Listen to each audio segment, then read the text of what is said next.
Yeah, I think that's what I did. So you should be able to hear me now. I just Yeah. can't hear myself without it. Yeah, I got you. Cool. So, I mean, when it comes to like the skills in like Diablo 2, I guess one of the questions I was wondering was, did you guys ever have any plans to like improve the Diablo 2 skills? Like maybe even put There them were into no the new plan, Darkhaven? like when we made Diablo 2, there was really not much concept of live service games or anything. Like there were no plans to continue to develop Diablo 2 in any way. And so after we shipped, I was actually the only person doing anything with it. And that was in my spare time while working on both Starblow and Diablo 3. So yeah, there's no QA, there's no nothing, no support whatsoever for the game.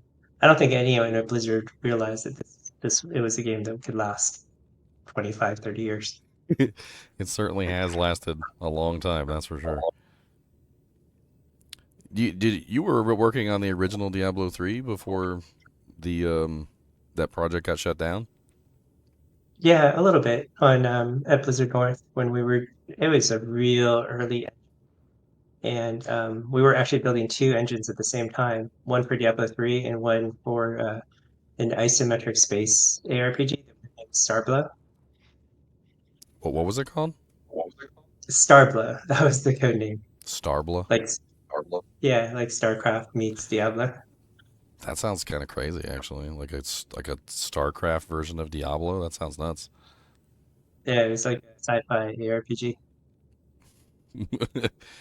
um, and then you guys eventually like moved on to work on Hellgate after that, right?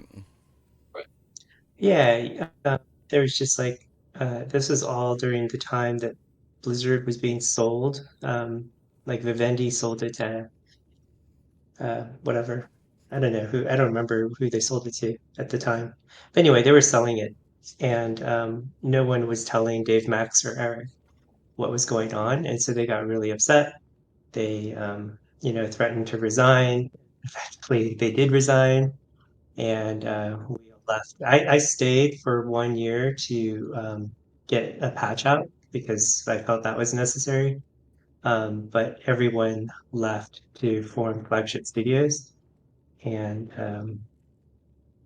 I, I agreed to like join them after I got the 110 patch out. I mean, for what it's worth, Hellgate is a really fun game.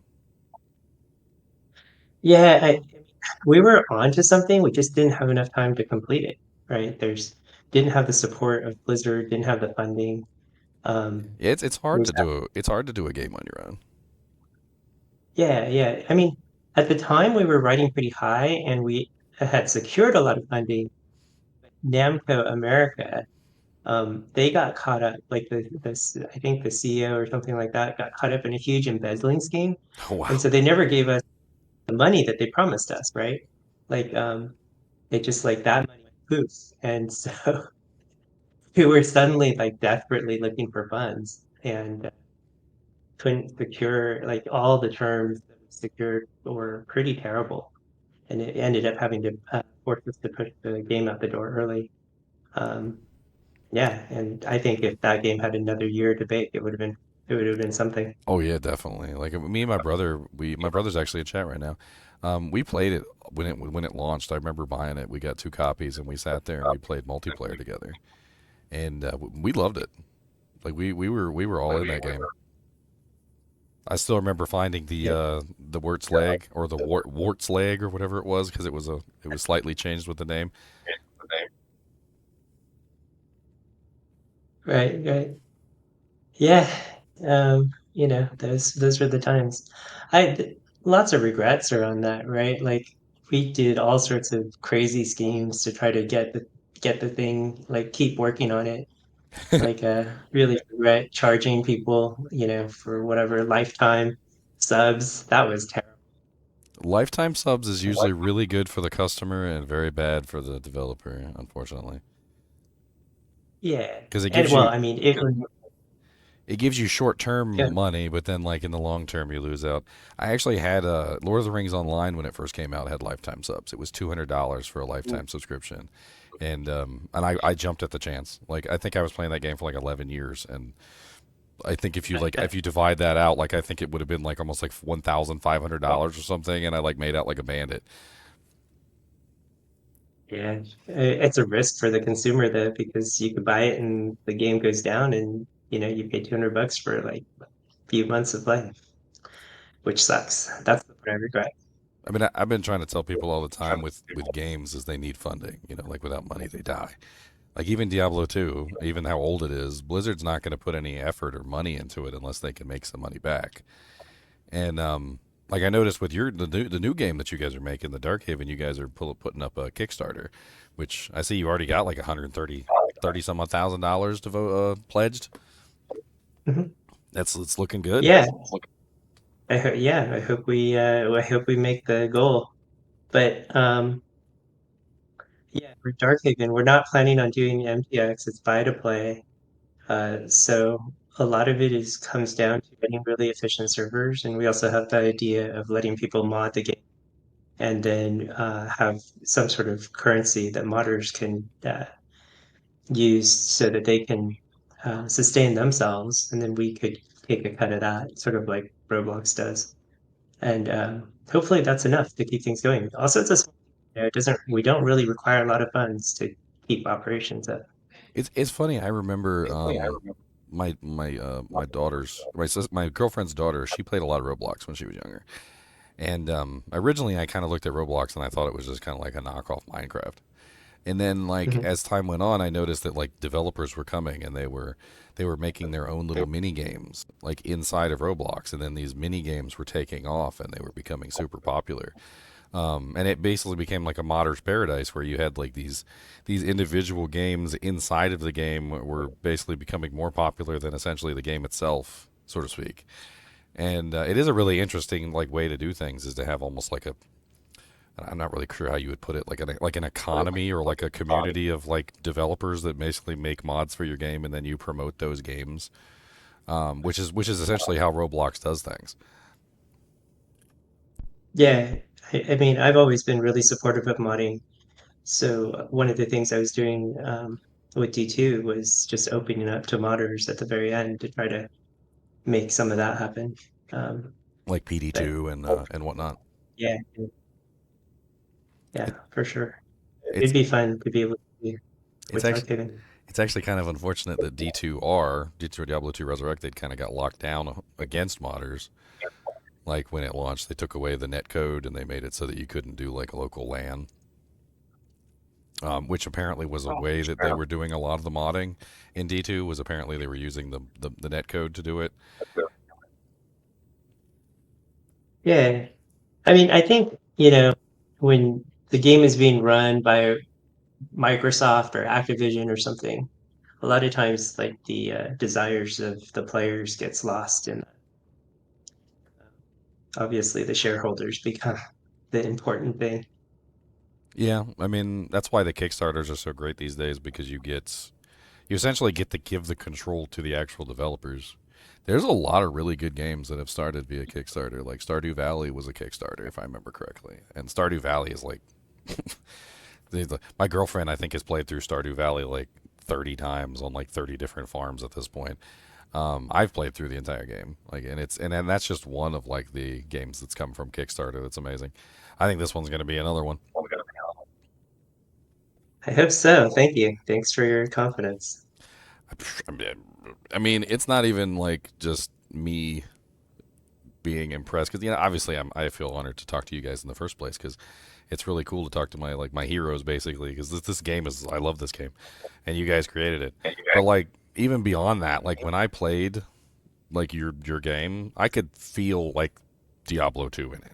Like it was obviously created by the same hand, so to speak, that made Diablo 2, and it was obvious.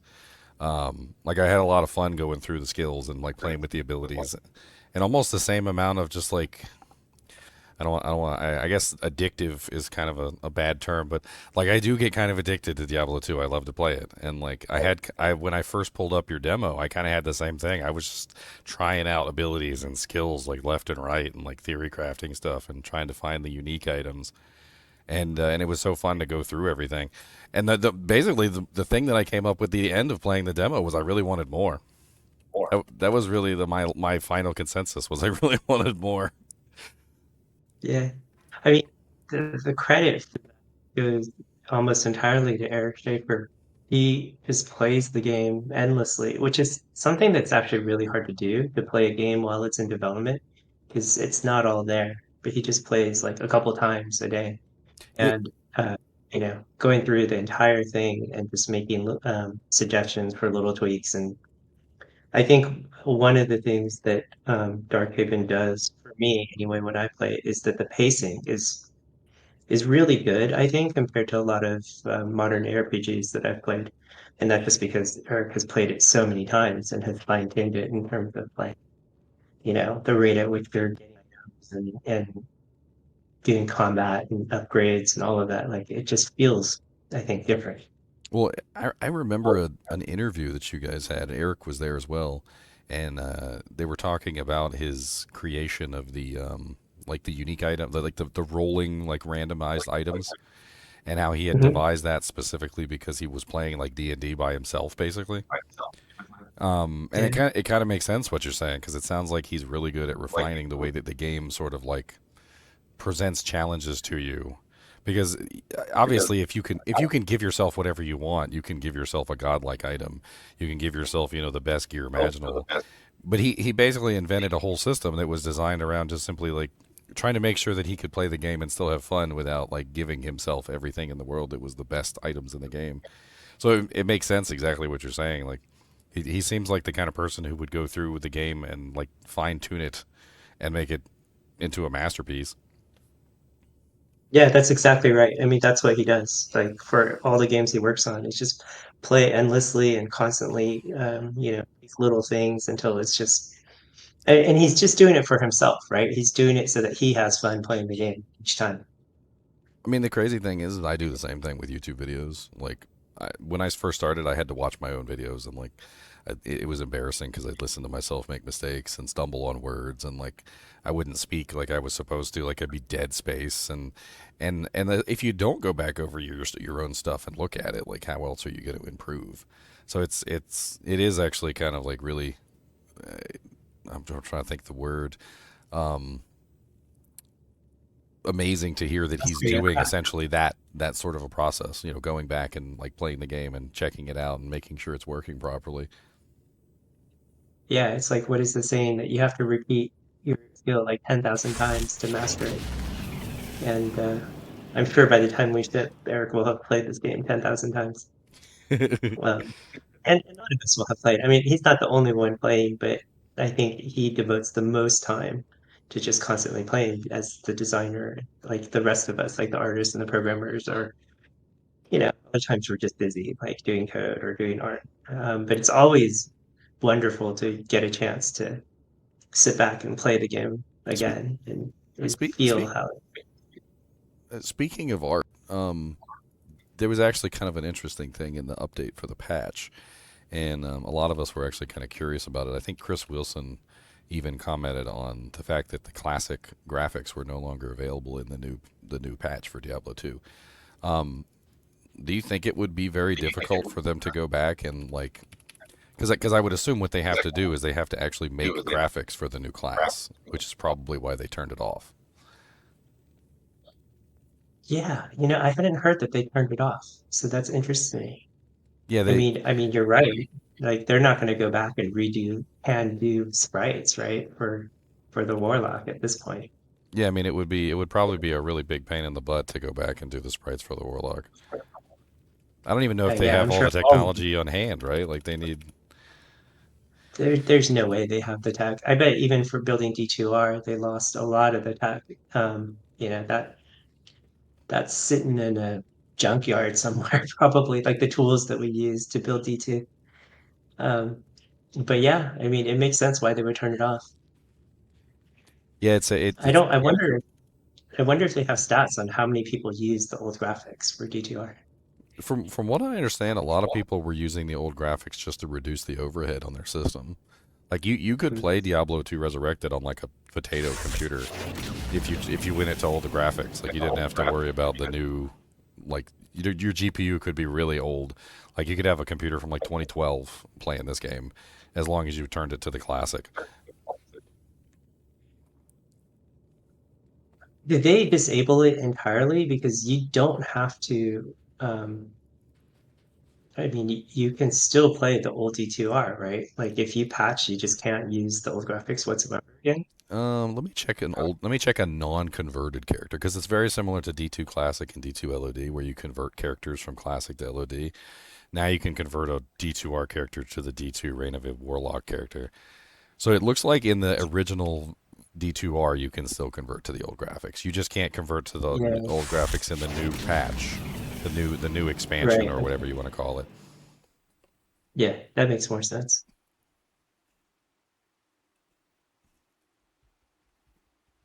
Still kind of a trip, you know, going back and looking at this. He's got no face. I did notice that there was a bug in the game. Somebody else had pointed it out in stream chat. Um, that for some reason or another, when you enable the legacy graphics, it zooms in the camera for some reason. So when you go to options and you scroll down to legacy graphics, it has 800 by 600 and 640. And if you change it to 640, the character zooms in. Not exactly sure what's going on there. Yeah, no idea. Um, so many silly things. The Kabbalist from Hellgate London, the one that like summoned demons and whatnot. It kind of strikes me as a very similar character to this character, which is summoning demons and like capturing them and whatnot. It almost seems like maybe they looked at that character and were kind of like backwards engineered it. I mean, I wouldn't necessarily think so. I mean, I think a lot of the ideas here are interesting. Some of it reminds me of like we had made a character for Marvel Heroes for Rogue. I don't know how familiar you are with the Marvel It's probably franchise. it's probably the one game I didn't play, although a lot of people in the kinship have played it.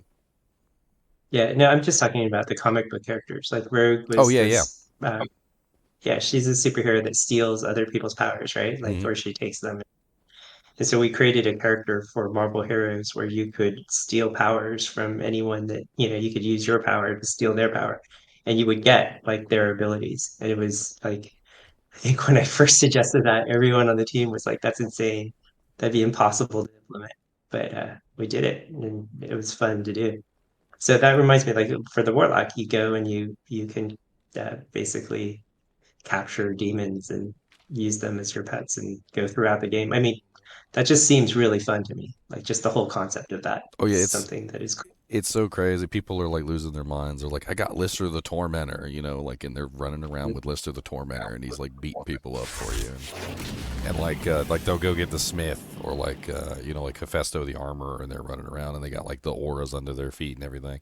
And I think Mind Demon is a very popular skill, like because it basically, and this is kind of the interesting thing that I've noticed about a lot of the patches that they've done to D2R is they've basically kind of used the system that you guys set up, right? You guys designed all these monsters and gave them all these crazy powers, and they're like, let's let people capture those monsters. And so you're basically they're in a way they're basically just using the work that you created to make a new skill that lets you to like experience all the like the work that you guys did on the monsters to begin with. I mean, that's just a super smart, efficient use of their time. But I'm not going to say that they're doing a lot of original work. So yeah, but it's cool. I mean, I think just the concept of it is cool. It really ties into the fantasy of being, yeah, a demon summoner. A, a lot of people are already talking about like how cool the bind demon ability is and how they wish like the necromancer might have had like a dominate undead ability or something, like where they could like grab a Herodrum or something and have him running around. Or maybe even the druid could potentially like maybe tame some of the beasts like in the world.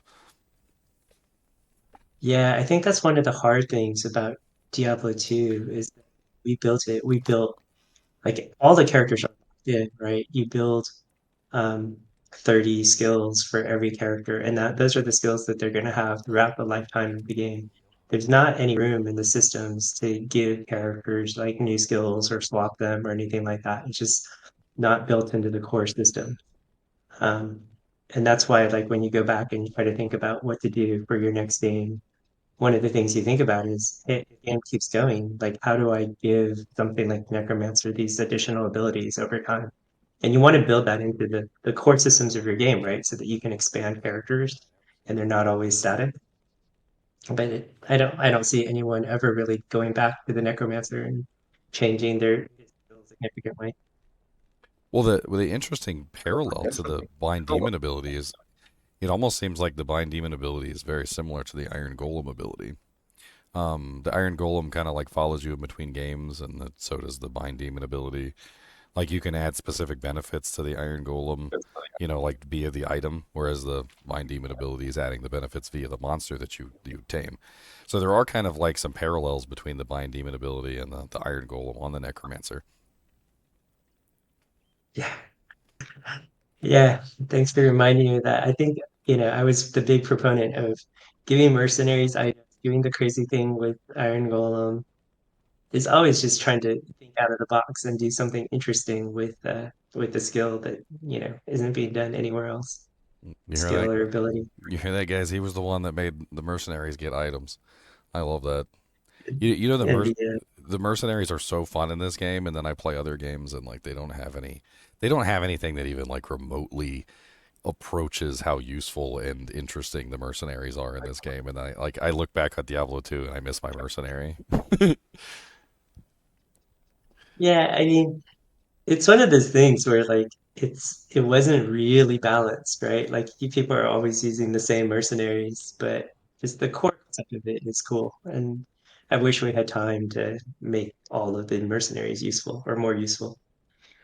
I mean, some of them did become a little bit more useful in the patches, but I think a lot of people still lean toward the Turmeric. I think he's still pretty much Yeah. it's the auras, like those auras are just really good.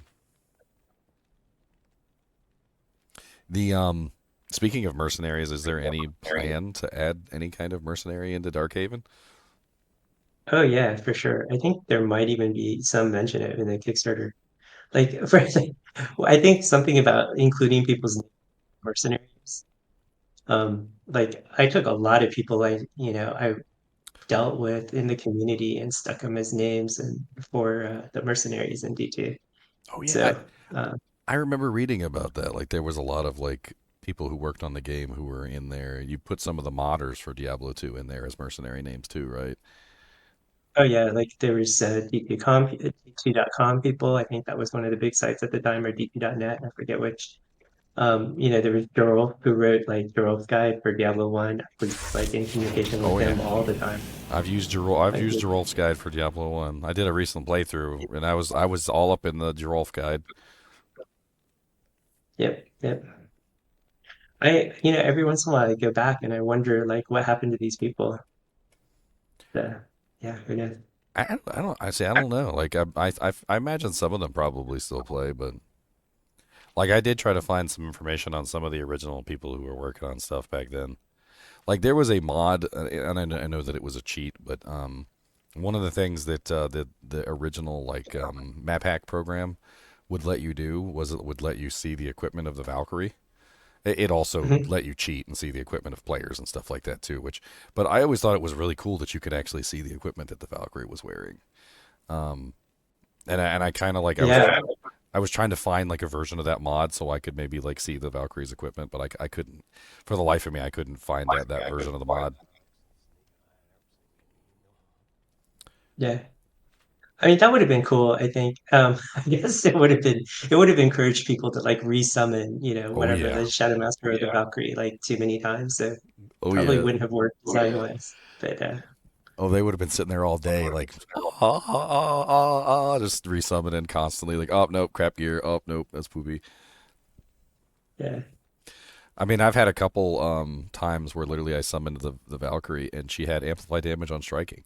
I don't think a lot of people even know this because like it's really broken when you get it, especially if you're on like a physical boson. But you can get an Mhm. amp proc on her weapon, but you can't ever see that you have it. You have to go take her outside and let her beat stuff up and then see if the proc happens. And so it's almost like a 1 in a million chance. Basically, you summon the Valkyrie and she ends up spawning with a Brock weapon, and you're like, oh my god, like don't die. Yeah, that's it. I mean, it's an interesting design question because it is so fun to be able to summon like these types of minions, have random items, and but you don't want people to just constantly re-rolling them, so you have to design like safeguards against that. But it's just fun. It's fun. Like I want to be able to summon. Like I had the idea for Darkhaven of like when you complete sets, like all the sets in Darkhaven or all the legendary items belong to a set. And the stats are for like legendary heroes from a previous age. And so one of my ideas was that when you complete the set, you can summon that hero and they would act almost like a mercenary, right? They'd have Ooh, like legendary equipment or whatever. But that's yeah, I don't want you to re-roll them or have to re-roll them to get the right configuration. yeah, that would be real. That sounds really cool, actually. Like, I mean, could you imagine if you put together the Immortal King set and you could just summon the Immortal King? That'd be crazy. Just Yeah, run around behind exactly. you as like a little pet. Yeah, that's the idea behind that. It just makes sets a little bit more interesting and fun. I mean, sets have always been like I feel like Diablo II did sets really well, right? And then like Diablo III did sets. I don't know, they were just way too powerful. Like they like defined your whole character basically. And there's Yeah, obviously a middle ground, but I think the philosophy and just the entire structure and meta of Diablo 3 is very, very different, right? Like it's so seasonal. It's so like you get in, you want to get everything and you're just pushing up as fast as you can right at the beginning. It doesn't work the same way. Like the intention behind how Diablo 3 is played is very different from the intention behind how Diablo 2 is played, yeah. which is fine. A lot of people like Diablo 3 and that's their favorite game.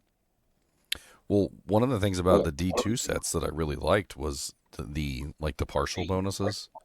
It always made it Mhm. so interesting to combine them in various ways and like try and get the most out of them without using the entire set. Like some of the best sets in this game are actually partial bonuses. Like it's like wearing like the Saigon's boots and the belt and the gloves together to get like the life leech and the mana, the magic find, or like using the two-piece death set for the increased attack speed. That's something that I don't see in a lot of games, like the partial bonuses. Yeah, I think a lot of the D2 was just like throw stuff into the big mix and let people, figure out what to do. It wasn't like it's pretty obvious that when they designed a lot of these things for D3 that they were like, we have this idea of a build and we're going to set it up so that if you figure out what we're thinking of, then you'll have a good character or an optimum character, right? So they really want to force people into these ideas a little bit. Whereas I don't think we ever tried to do that in D2. And the few times we did, it was a mistake. I would consider it a little bit of a mistake, right? Like, you know, Yeah, it's a uh, I go get ahead. what you're laying down because like I've talked about this with people before. There's two different ways to design a game, right? You can design it very deliberately, and you can make the characters almost like pre-designed or predestined, so to speak, where like this is the build that you're going to use, and like when the player figures out the build, they're not actually figuring anything out.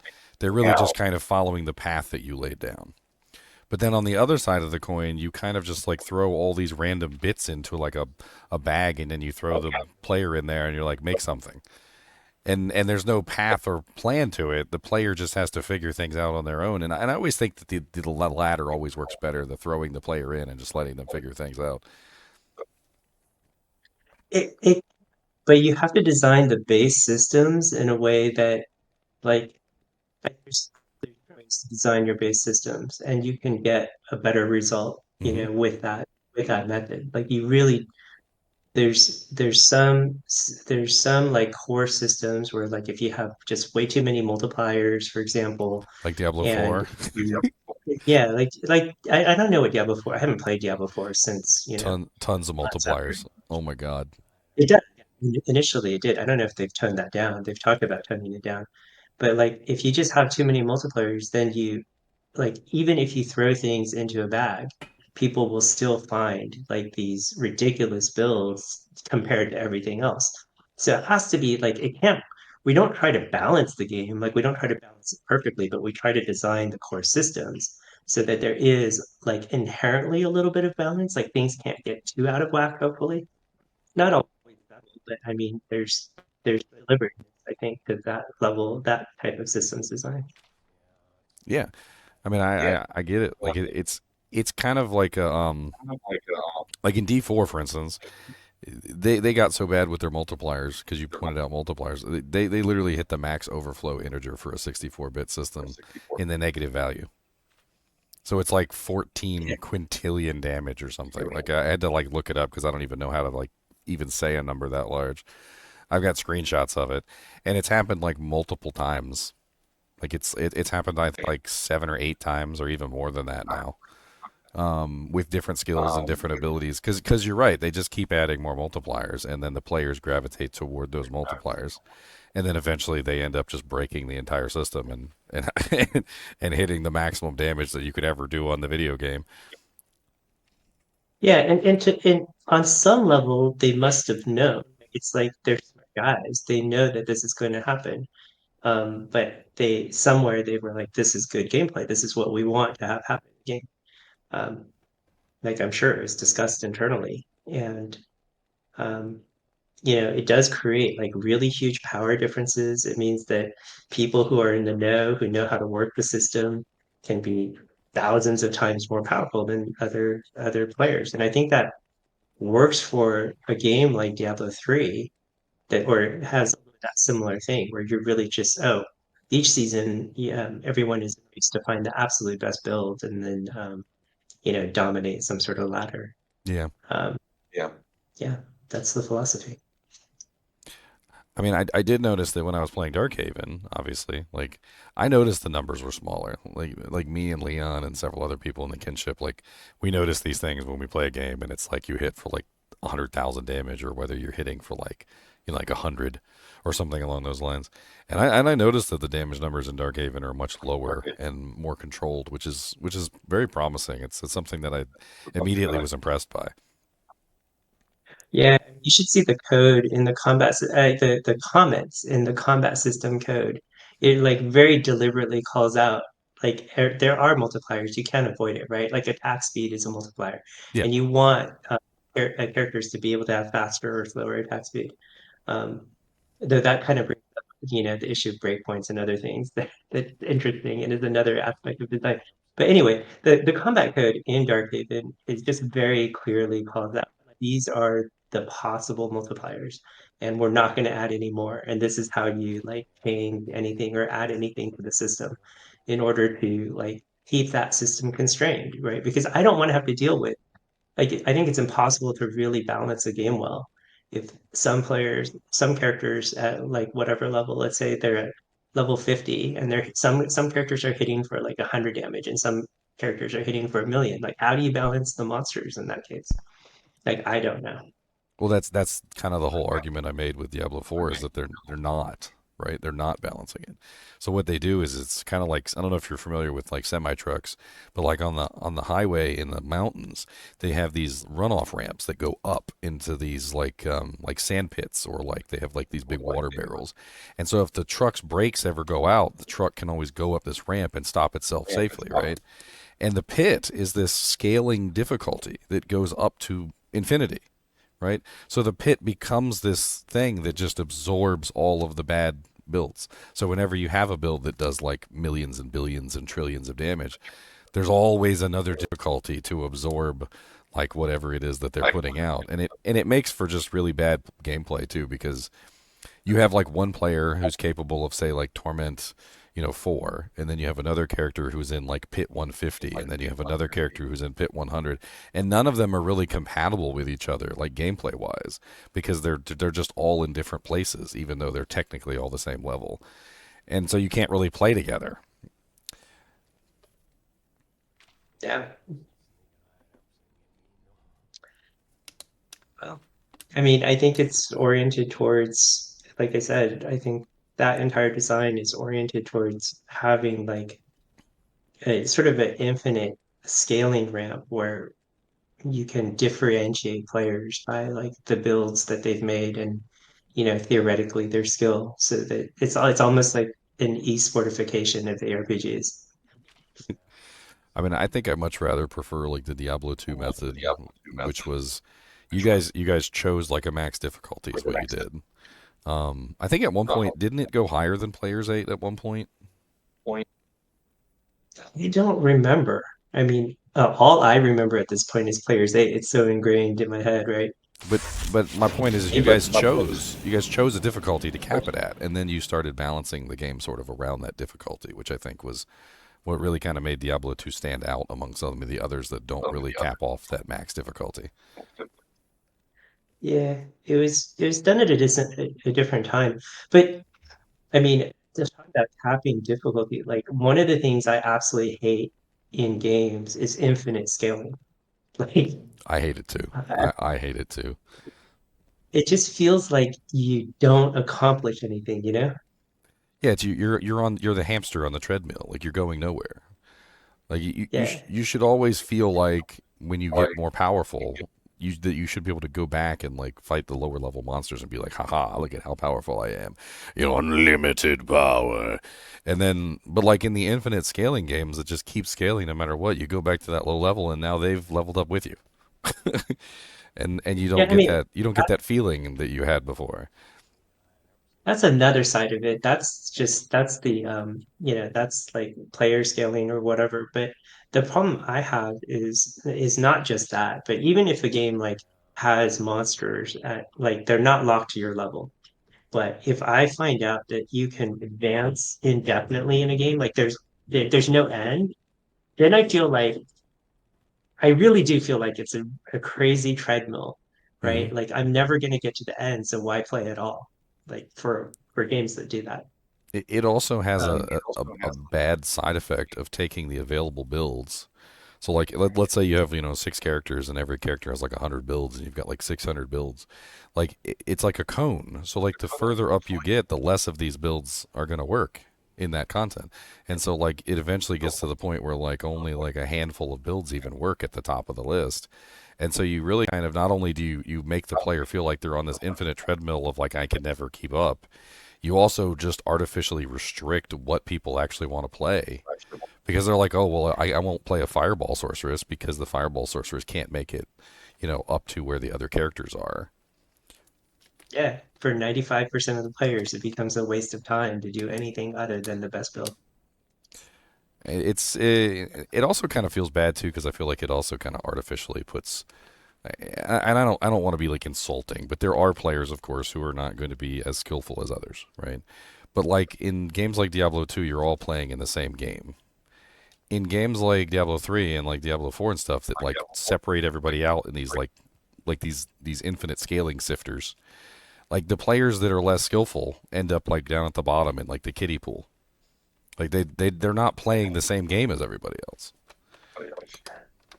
So like when you go play Yeah. when you go to play together, like when they go out in the world and they try and like play content, they're only seeing like a small handful of people that are at their same skill level when there's like all these other people like that are in a different place, like playing essentially a different game.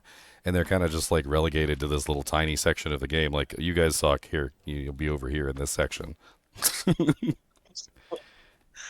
I mean, that just ties into what I said about esportification, right? Like I think that there is a philosophy that people have if like they look at something like League of Legends or whatever, and they're like, we want to turn our game into an esport. Like that's how you make it big or whatever. And Mm-hmm. and those games are all about like separating players by skill. And so as a designer, if that's what you want to do, you make specific choices to make that happen. Mm. Diablo 2 So is I an. think that You made me think of Diablo 2 as an esport. I don't even know how you would do that. I mean, there's a certain attraction to it, right? Like, I think very early on, when we first put up the ladder, there were people trying to get to like 99 hardcore, and it was all like divided by, by the realms. So there was Russ Barb and like whatever, they were all just like in the race. So there's an element to it that works and is fun, but you can't design your entire game around it, I don't think. No, I don't think you can. It definitely doesn't feel good like when you play certain games that are like almost esports orientated. Like it feels like the game itself is almost like you were saying, like it's almost like the game is designed around the esports, not the game is designed around like to be played. I think I played a couple games like Yeah. that, like Dota and like League of Legends and stuff. They seem very designed around that specific intention of like the esports crowd. Yeah, and for me, it's like I am busy with work. I don't have time to devote myself to becoming the best at any of these games, right? And it makes me, I just like, why play them? I'm never going to be good, like good enough to compete. Well, I love Eric Schaefer's comment. He said, "Can I play the game while I'm eating a slice of pizza?" Like some of these games require so much attention. They require so much like of your like 100% of your attention like every second. Otherwise, you're immediately dead. And like sometimes like with Diablo 2, like a lot of times I'll just be playing with just my one, with the mouse, and I'll be eating something while I'm playing, and I never really think about it until I go play one of those other games. Like I mean, it's a good game, but I'm gonna name it is No Rest for the Wicked. No Rest for the Wicked is it's very much so like it requires your attention all the time. Like, and if you look away for a second, you're dead. Blink too long and you're dead sometimes in that game. Uh, Yeah, I mean, D2 is a game that you can like after a long day's work or whatever, you can go home and you can just chill and play. And there's a huge attraction to being able to do that. oh yeah, I mean even like the Necromancer, where you can basically just sit there in the back like a general. Yeah, get him. Yeah, we were always joked around about how that was like the bad lag class. If you didn't have good latency, you could just play the Necromancer. It's funny because we used to call the Necromancer the Lagromancer back in the day. Because you would have like the huge army with all the skeletons and the mages and like the revives and everything, and you just lag out the whole game. I think for a Yeah, while there you could have what like 20 skeletons, 20 mages, like almost like an infinite number of revives, and it would just cover the whole screen like a cloud of like an undead army from like Army of Darkness. yeah. That was a change we kind of had to make. Like the initial, like I forget which patch we changed that in, but definitely there was a time when you had one skeleton per level. And that was your cap. Oh, And I remember fondly like the one hit per zeal level, and you could have like 20 or 30 yeah, zeal hits, and I would get stuck in combat. I'd be like 1 2 3 4 5 6 7 8 9 10 11. Oh my god, he's killing me. 15 20. Oh my god, please. yeah. And then I'd accidentally There's a click it again, and then I'd accidentally click it twice, and I'd attack another 20 times, and I was like, oh my god. There's some of yeah, those changes were necessary for sure, but it was definitely a fun time being able to have a giant army like that. yeah. I mean, it's sad to like it's sad to curtail people's fun in that way, but they were necessary at the same time. I mean, some of the stuff that's fun and does in fact break the game, unfortunately. Like in Path of Exile 2, there was I think it was one of the most recent passages they had. They had some sort of thing that was in the game, and it was so bad that the servers were crashing. Like they were just straight up crashing, and they're like, we know you guys like this, and we don't want to nerf it, but like it's literally causing the servers to catch on fire. Like we have to do something. Yeah. Um, well, what can you do? I mean, they basically what they did was is they like reduced the number, and then they like increased the damage to try and balance it out, and like it's kind of the same thing you guys did with the skeletons, like reduce the number but increase the effectiveness of the skeletons.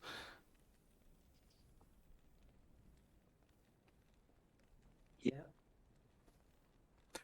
So it's kind of interesting. Like we're for Darkhaven, we're using a new network model that really doesn't like the people will still have problems with the graphics, but like it's very bandwidth constrained so that you're not using more bandwidth when you have more units on the screen. Hmm.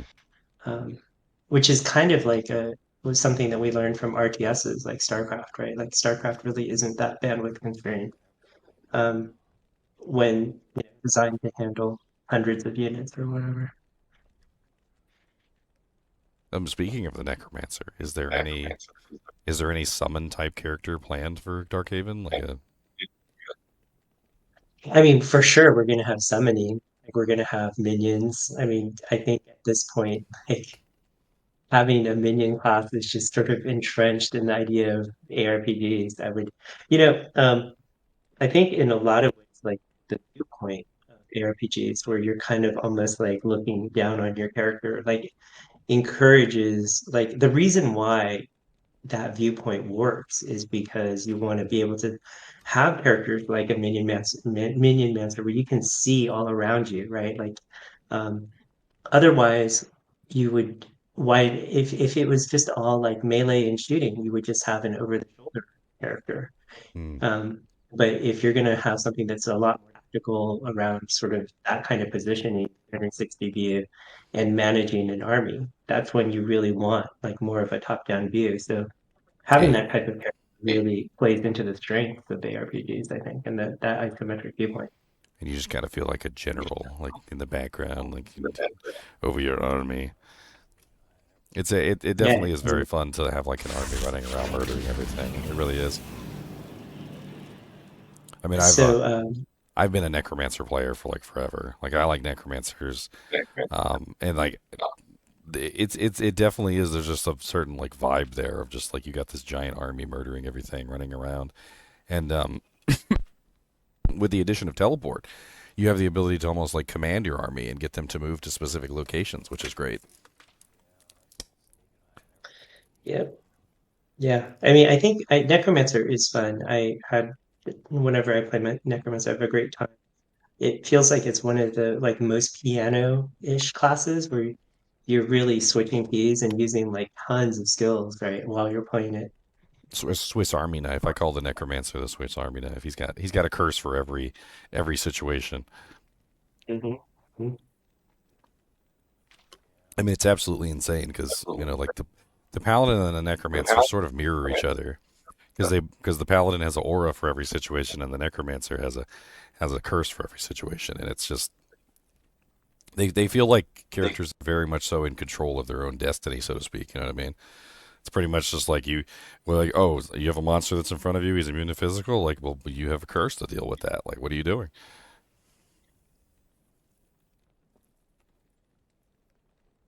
So, I mean, just thinking about the classes in D2 and just like reminiscing a little bit on how they were made, I'm starting to remember like things like the Brevik's favorite class was always Barbarian. Like that was what he played, Oh like yeah, almost all the time.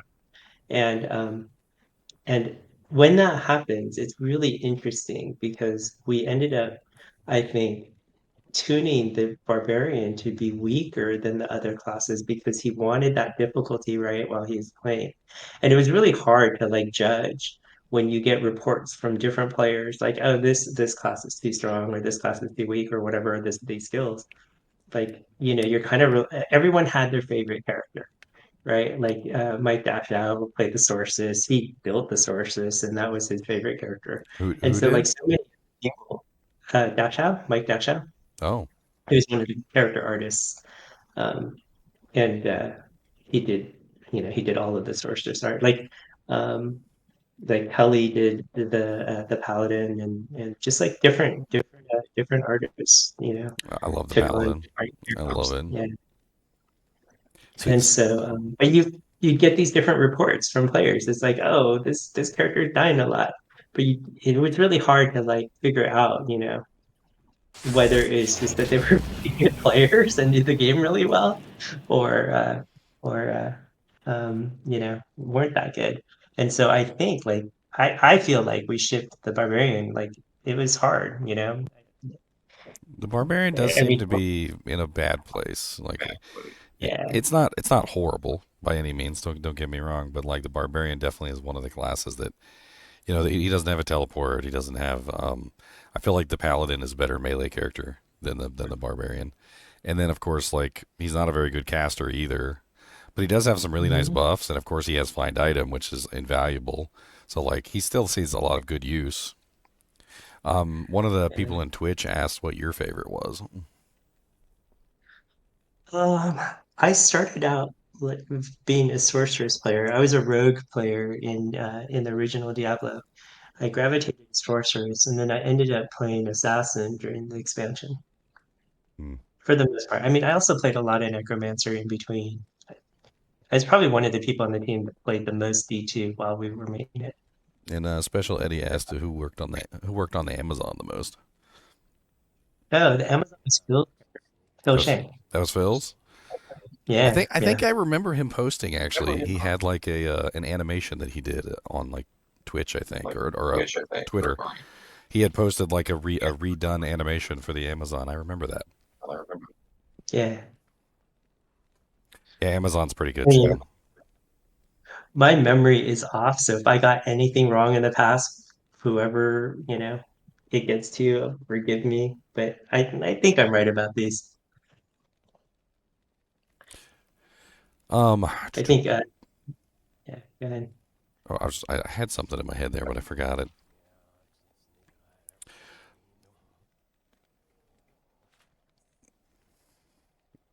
I'm kind of blown away with all the cool information I'm learning. I love learning things. Learning things about my favorite games even better. Like I mean, when it comes to like Darkhaven, are you guys kind of doing something similar where each of you are working on your own like class? I mean, for the most part, it's Anthony making the witch. Hmm. So Anthony was one of the artists on, God, I gotta ping him and see if I don't remember. I'm embarrassed now. I'm gonna ping him. Hold on just a sec. I'll get back to you. It's so fun talking with Peter. For those of you who don't know, like maybe you joined late in the stream, we're talking to Peter, who he's one of the Diablo II developers, and they're working on a new game, Darkhaven. Um, and it's I thought it was a really good idea. We could have him on here and talk about it. He's kind of giving his thoughts on like the new patch, obviously, also, and we're talking about some of the like the changes they made, and also some of the changes that they plan on doing for Darkhaven. Um, it's freaking really cool game. Yes, I need to find out Anthony. He was the lead artist on D2, but I forget if he worked specifically on a character or if he worked on I mean he worked on a lot of monsters, I think. And he was one of the character artists on D3 as well. Hopefully he's around and he'll tell me what like the specific things he made because I don't remember. There was I remember like seeing a thing about guild halls in Diablo 2. That was actually like a real thing that you guys were planning to do like some guild halls. Yeah, it was really late in the project and I was actually assigned to make guild halls. Oh, and he did the druid. He came back. And you came back So you came back for the druid. No, Anthony did the druid. Oh, That was his character class on expansion. I knew he made something. I just couldn't place it. So yeah, like there was guild halls, and we were doing it towards the end. We were talking about doing BattleNet Town, which was like we eventually shipped without it, but it was just like a lobby similar to what we had in I mean, it sounds Diablo cool. One. Yeah, so BattleNet Town would have been like sort of like the town hub in Marvel Heroes, right? All the characters could gather in this town that could support 50 or 100 people. Uh, yeah, Anthony said he did for Diablo 2, he did the werebear, let me switch over so I can see werewolf, werebear, bear, crows, animations, model, bunch of FX. So he did all sorts of things Hmm. around that. So yeah, back to the guild hall. There was a very early guild hall that we had made. I never got to finish it. We actually showed it to a journalist, and I'd totally forgotten about it. But then, like we were talking with him, and he brought it up that he actually came in and saw the guild hall. Yeah, this little place that you could go and you could have a shared staff with your guildies, and we had this concept of like you could donate gold in order to get bonuses for your guild to this like altar thing in the guild hall. Yeah, It like was a just like sacrificial altar. yeah, it wasn't a sacrificial altar. It was like an obelisk, type of thing that Ah, we had made. I don't know if that was final art by any means. I was. code for it. But it was just like this little room or like dimensional plane that you could go to, and you would have to buy it, and then you could invite people into the guild. And we never finished it. I mean, it would have been really cool. It would have. So speaking of like Diablo II's like mod like stuff, like the Herodra Cube, for instance. I mean, obviously the Herodra Cube is a big. Honestly a big success, I think, across the ARPG space, and it's kind of odd to me that a lot of games don't have a Herodra Cube in them. And at Darkhaven, of course, has a the Murakami's puzzle box, and I noticed you guys have Yes. puzzle recipes. Like, how far are you Mhm. guys planning to take the recipes in that? Oh, really far, like way more, hopefully, than we ever got to with D2. Yeah, there's just a lot of opportunity there for interesting things. I mean, I think people don't do it because they decide that they want to have like a little bit more involved crafting systems with like specific enchanters. And we want to do that kind of thing too. But I mean, there's something about just being able to be on an adventure and like do all your crafting yourself, in this little magic thing Yeah, and not have like to as worry you're about running it. around, like you can literally craft while you're running Yeah, around. Yeah, it's yeah, I like that. it's crazy to me too because like when cell phones first came out, they didn't have any haptic feedback on them. So like you had these touch screens and you were typing on the phone and it didn't feel like you were doing anything, right? Like there was no feedback Mhm. to it. And like in many ways, a lot of the newer systems have these crafting systems where there's like no feedback to crafting. Like you're not viscerally doing anything. You're not putting anything in the cube. Like it's all sort of tallied on a notepad somewhere. Like how much recipe, how many crafting materials you have and whatnot. And to me, a lot of the newer games, it feels like the old cell phones. Like there's no feedback to actually doing the recipe. You don't actually put anything in there. You don't actually like know the recipe by heart like you do in D2. Like if I wanted to do a recipe in Diablo 2, like upgrade a unique item, like I know it's Shaletal Perfect Diamond. And the only reason I know that is because I have to like manually put that into the cube. And it's always amazed me that the cube has this like almost like feeling that you're actually doing something, which is odd because the other games don't.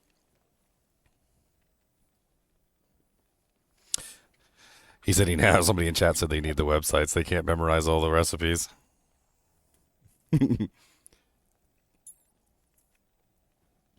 Yeah, I think it's hard. Like there's so much to making games and paying attention to those types of details. Like you're always trying to learn from like I always go back and think about like all of the Nintendo games, Mario and all of those. Like there's so much to learn. And I think ARPGs have like oftentimes really missed out on that feedback, right? Whether it's combat or anything else that is so well designed in like a good platform or whatever.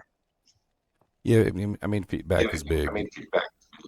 Like when I played Last Epoch, um, the abilities just didn't feel good to use. Right? They just didn't have the right sound effects when you used them, or they didn't have the feeling of like you were actually hitting something. Which is kind of like moving back toward Darkhaven is like when you hit something in Darkhaven, like you can even like damage the terrain around you when you do it. And I noticed myself that it was like it felt so good. Like you're like, oh, I'm gonna use this big attack on this monster, and then like the terrain deforms when you do it because you've hit the target with such power. It's pretty cool.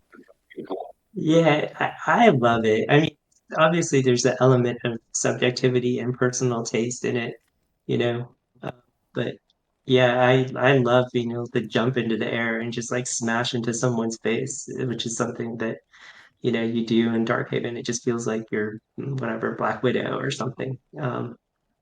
It's pretty fun. Yeah, Frost said Um, last epoch attacks feel like they have no weight to them. Yeah, it seems to be well, something that's pretty like across the board. Most people agree with. like I said, it's very subjective. Like I've definitely heard last epoch players say the same thing about our game. So, yeah, they Oh man, like everyone has different calibration. as an ARPG fan, of course, I look at all the games. I mean, I've played lots of them. Most of them aren't really the most amazing, and like when I look forward to certain games, like I'm definitely looking forward to Darkhaven. Um, there's a couple other ones I'm looking forward to as well. Like Titan Quest 2 is really good. No Rest for the Wicked. That one's actually pretty fun too. I mean, it's a short list though. Like, there's a lot of ARPGs out there, and not all of them are making the list for like things I'm looking forward to these days. Yeah, Eric constantly says that ARPGs are like the hardest genre to make. And I know we're biased, but it is hard. Like you have to bring in all of the important elements of an action game, as well as all of the like systems and items and all that of character progression of RPGs. Then you have to make like all of the net code like whatever of like an MMO. And but not only that, like MMOs, if you think about it, there's like not a lot going on in most MMOs, right? Like it's not like you have 100 monsters running around per player. And so for an action RPG to be able to do that on like a client server system is pretty insane. Like it's one of the most um, demanding of optimization, I think, of any of the genres. At least like not beyond graphics optimization. Obviously, there's games with like amazing graphics that require like incredible optimization on that side of it. But if you bring everything into it, like ARPGs are, they're a tough beast. Yeah, I don't remember if it was you that did the developer post or whether it was somebody else, but they were talking about how Diablo 2 kind of like encompassed like every aspect of what people would want in a game. Like, there was a good crafting system. Like, it was fun to play, melee. It was fun to play caster. It was fun to play summoner. Like, there was like a system, a really good system of finding items. And then, like, it kind of hit all the boxes, like checked all the boxes, which was really rare for most ARPGs.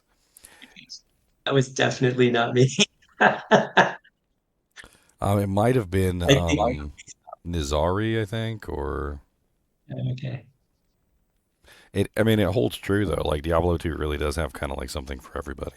It's got like, like if you like crafting, there's a crafting system. If you like, farming bosses, you can do that, which a lot of games don't even do these days. It's like they don't even let you farm the bosses anymore. They always lock the boss behind something, like you're not allowed to farm them multiple times. For me, like Diablo 2 is like and Diablo 1 actually were very much like revolutionary games for their time. Like if you think about when Diablo 1 came out, like it was the first Windows 95 game. There was no real concept of like mass multiplayer, like multiplayer games, like action games were like really neat, right, before it came out. Oh, And Diablo 1 Diablo was 2 amazing. Yeah. is totally amazing. And then like when Diablo 2 came out, it was like there was just I don't know, a multiplayer action game, like an action RPG, whatever that's the name of the genre, but there were no such thing. It brought something really, really new to the table at exactly the right time. And I think a lot of us just, we grinded that thing. It just consumed a lot of the gamers at that time. Yeah, there was And there so like there was very few other games out at that time period that were even close to Diablo 2. Like I think Nox came out around the same time, but it wasn't quite the same style. yeah, and it didn't have it had of course it had its interesting elements, and there were a lot of games with interesting elements, but definitely did combine quite a few really cool things that people hadn't seen up to that point. And so yeah, I mean, like I think you have to try to make a game. Now it's 30 years later, and we have to try to do something really different. Like I think to like recapture that magic that something like Diablo 2 gave people. Like that's hard. And I don't think it's not going to be easy to do, following the same old roads. Oh, I remember some of the bugs and stuff. It was like I distinctly remember. I think I was like 16 or 15 or 16, and you had just released like the patch that gave the set bonuses. Um, and the angelic set got its set bonus for the first time. It had the +1 skills on it. And when you took off the amulet, you didn't lose the +1 skills. And then when you put the amulet back on, you gained another +1 skills, and you could just sit there and you could just do that over and over again until you had plus level 99 whole skills. I mean, So I don't know if you there was remember a, that. yeah, yeah. Now that you mention it, I remember, it's pretty clear. There was a very similar bug actually in the Darkhaven playtest that I don't like. it was kind of reported, but not. It was just like it was just this little thing where when you got movement speed and you saved your character, you would you would double up the movement speed. You could never get above 100%, but there was a little bug there. Someone pointed out that the character sheet on the movement speed like was showing the wrong number, and I was wondering why that happened. I debugged into it. And I was like, oh crap! So it was giving It it was to the you, but only wasn't taking it away. Yeah, every time you save, it would like save it quite effectively. And Hmm. so when you loaded, you had it wasn't a doubling because it's like a multiplier, so it's like 1.2 times 1.2 or whatever, right? Like not quite that. It's like the inverse of that. But the point is that it would apply movement speed bonus multiple times, and it would just stack on your character forever until you finally got like percent. Yeah, I mean it Yeah. and I that was so I remember that patch was actually before you actually did all the adjustments where you put in the limits on things. And Mhm. like instead of having, like only like 20 or so charge bolts, I remember we played the sorceress that time, and it was level 99 charge bolt with like 99 bolts because it was like one bolt per level, and you like press the button and it was like a blanket across the entire screen of bolts. It was pretty it was pretty Yeah. hilarious. It had been a single player only game, that's something you could have left in, but with multiplayer, yeah, no go.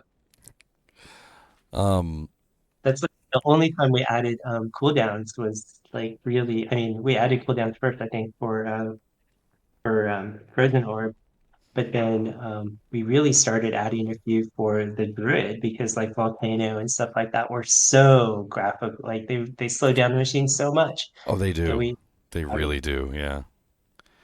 I have a tradition that I do every year for like New Year's. I do a fireworks video, and I just have like all these like hero edited items with procking effects on them. And Volcano literally is one of the ones that just like straight tanks all the FPS and starts to kill the game. Yeah, I don't know why. I mean, I never really looked into it. I think at the time it was just like slap a cooldown on it. It's such Which, a it's kind of it's sad. I don't like I'm a very much a perfectionist when it comes to these things, and so I hate doing that, but sometimes you have to bow to reality. yeah. Just I mean, well, unfortunately, like if it's that bad, it has to have something to do to it. Volcano is Yeah. definitely a lot of those abilities have cooldowns on them actually.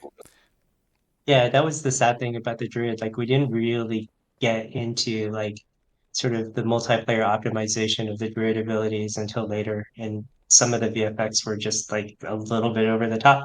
They were cool looking, but they didn't really work well, if you're allowed to spam them at like infinite times per second. Hmm. Yeah, the mosaic sin that they added actually showed that off with the meteor because she could do that one kick that made the meteor come down. And the meteor had so many fire particle effects that it was like once you reached a certain number of meteors, like the game would just halt. Like it wouldn't go any further. I mean, when I say halt, I mean like up at the top screen, the FPS counter would read 0, and then Zero. even Yeah. if even if you were offline, like it would actually start showing a ping of like 999. Yeah. Hey, listen, I have to get going. We're still trying to make this pack, but it was great fun talking to you, and thanks a lot for being a supporter, such a strong supporter of our new Well, game. I appreciate you coming in and talking. It was a blast talking to you, Peter. Awesome. Catch you later. All right, bye. Guys and gals, that was Peter Who. He's one of the developers from Diablo 2. That was honestly that was really really fun talking to him. I think I learned like more in that hour we were talking than like I have in months like researching stuff on my own. If you guys don't know, they are putting out their own game, which they have up on Kickstarter. The Kickstarter is for the Darkhaven project, but you don't have to invest in a project that you don't know about. They literally have a demo live on Steam right now that you can play for free. So if you guys want to hop on, download the demo at any time. Obviously, we got the ladder start coming soon, so maybe not right this second, but go ahead and just hit it on your wish list, download the demo, and check it out because there is a really fun game there, and you might decide that you want to back the Kickstarter project for the game that's coming out. Big thank you to Peter for coming on and talking to us.